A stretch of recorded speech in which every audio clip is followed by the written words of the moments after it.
When anybody says, hey, we're doing video at the dealership, well, that can mean a lot of things to different people. We see three primary types of video, and we're breaking them down here and roll the intro, Alex.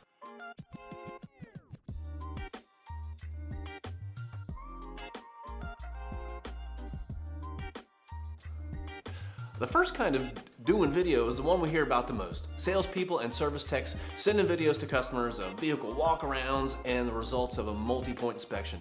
Video is damn close to a silver bullet in both of these use cases because it nearly doubles both the appointment set rates as well as repair order acceptance rates. Second kind of video is having customers send a walk around of their own car as part of the trade-in process. The timing of when they send the video, however, is really key here. If you ask the customer to shoot a video before they've completed a form, they abandon the form the majority of the time. You've lost that lead.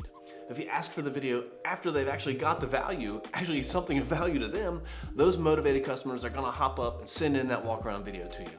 You preserve both quantity and quality of leads. The final kind of video is test drive videos. Every single year, that #1 automotive related search query on YouTube is test drive.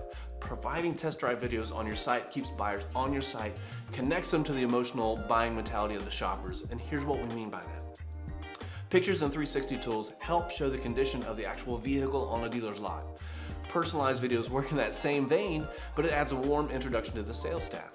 Test drive videos allow buyers to picture themselves driving on the vehicle on local highways, and you want them doing that on your site, not YouTube. And hat tip to Kevin Foley for helping out with this one. We'll see you next time.